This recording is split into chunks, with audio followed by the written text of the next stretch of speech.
नमस्कार। बिहार दिवस की हार्दिक शुभकामनाएं। और आज बिहार दिवस के उपलक्ष्य में मैं आप सबों को एक कविता समर्पित करूंगा, जो कि यह कविता बिहार के इतिहास से लेकर वर्तमान को जोड़ने का प्रयास करता है, जिसमें आपातकाल के समय बिहार के लोगों ने योगदान कैसे दिया और बिहार का इतिहास कैसे रहा। बिहार ने सबसे पहला गणतंत्र दिया, एक दिनकर जैसे साहित्यकार और कवि दिया, एक तरीके से कहा जाए तो आर्यभट्ट जैसे लोगों का स्थल रहा, और मांझी जैसे महान पुरुषों ने बिहार की गौरव गाथा में अपना योगदान दिया है। तो इसे समेटने का प्रयास करेंगे और साथ ही साथ बिहार के श्रमिक जिस तरीके से देश के कोने कोने में अपना योगदान दे रहे हैं, फिर भी कभी कभार उन्हें छोटे जगहों पर या यूँ कहें तो कुछ प्रांतों में उनकी आइडेंटिटी पर हमला किया जाता है, उन्हें परेशान किया जाता है।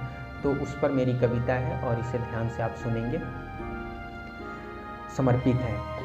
हम ही श्रमिक, हम ही धर्मिक, हम ही श्रमिक, हम ही धर्मिक और हम ही बिहार हैं। दिल्ली बम्बई की ऊंची इमारतों में खून पसीना हमार है, तो फिर क्यों नहीं तुम्हें स्वीकार है। हम ही श्रमिक, हम ही धर्मिक और हम ही बिहार हैं। दिल्ली बम्बई की ऊंची इमारतों में खून पसीना हमार है, तो फिर क्यों नहीं तुम्हें स्वीकार है। विद्वता से बलिदानी तक, विद्वता से बलिदानी तक, सरहद पर दी जवानी तक, तानाशाही सत्ता को गिरानी तक, लोकतंत्र को बचानी तक हम खड़े रहें हर बार हैं, तो बताओ तुम्हें क्यों नहीं स्वीकार है।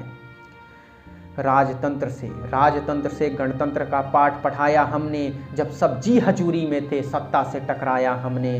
कर्म का बीज हर शहर में बोया हमने, नम आंखों से कुछ अपनों को भी खोया हमने।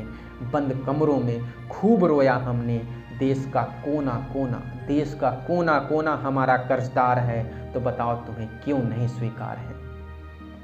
फिर भी हम दिख जाएंगे लिट्टी चोखा की मस्ती में, आर्यभट्ट वाली हस्ती में, दिनकर वाली सख्ती में, द मांझी जैसे प्रेम में, किसी बड़े शहर को जाते ट्रेन में।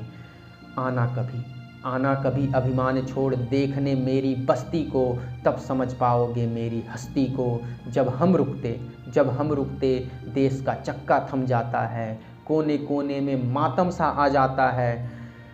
हमें देश से प्यार अपरंपार है, हमें अपने देश से प्यार अपरंपार है, तो बताओ तुम्हें हम क्यों नहीं स्वीकार हैं।